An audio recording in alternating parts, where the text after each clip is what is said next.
एक समय की बात है, स्वीटोपिया के प्यारे शहर में रहती थी एक छोटी सी बेकर, एलियाना।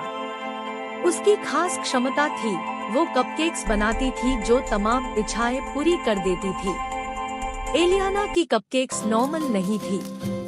हर बार जब उसका इच्छा भरा झाड़ू घूमता था, कपकेक्स आकाशवाणी के चमक से भर जाते थे, इच्छाएं सच करने के लिए। एक दिन एलियाना को अपनी दादी की घर के छत पर एक कमरे में छुपी हुई एक पुरानी रेसिपी किताब मिला। उसमें था इच्छाएं पूरी करने वाले कॉस्मिक कपकेक का राज। दिल में हौसला लेके एलियाना ने एक रंगीन यात्रा की शुरुआत की, जहां से स्वीटोपिया के जादुई कोने कोने जैसे कि rainbow berry forest, honey drop meadows और स्टारडस्ट माउंटेन से दुर्लभ सामग्रियां इकट्ठा किया।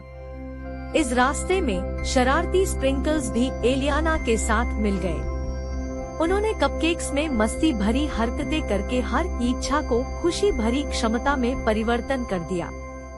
अपने बेकरी में लौटकर एलियाना ने इकट्ठी की गई सामग्रियों से कॉस्मिक कपकेक्स बनाया। पूरा शहर उत्साह से भर आया। हर कोई लाइन में खड़ा होकर अपनी इच्छाएं पूर्ण करने के लिए बेचैन था। लेकिन जब इच्छाएं पूरी हुई तो उसने कुछ अजीब देखा। इच्छाएं सिर्फ इच्छुक के लिए नहीं थे, बल्कि चारों ओर खुशियां फैल गई। ये केवल इच्छुक को ही आनंद नहीं दे रहा था, ये सभी के लिए खुशी का जश्न बन गया। ये वह समय था जब हर कोई खुशियां मनाने के लिए एक साथ आ रहा था। हालांकि जैसे जैसे इच्छाएं बढ़ती गई, एक समस्या उत्पन्न हुई। खुशी की अधिकता ने स्वीटोपिया में असंतुलन पैदा कर दिया। कॉस्मिक कपकेक्स ज्यादा असर कर रहे थे और एलियाना ने एक संकट का सामना किया।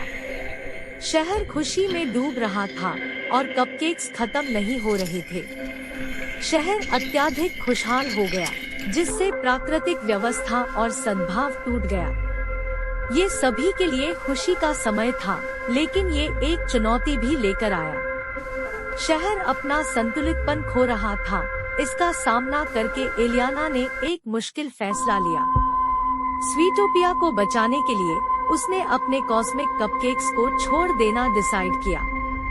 एक कड़वा मीठा समय में एलियाना ने कॉस्मिक कपकेक्स को विदाई दे दी। चमक धीमी हो गई और शहर वापस अपनी जादुई लेकिन संतुलित स्थिति में लौट आया। और इस प्रकार स्वीटोपिया के दिल में एलियाना के कपकेक्स ने अपना कॉस्मिक यात्रा समाप्त किया। शहर ने सीखा कि सच्ची खुशी इच्छाओं को पूरा करने में नहीं, बल्कि उन्हें सबके साथ शेयर करने में है।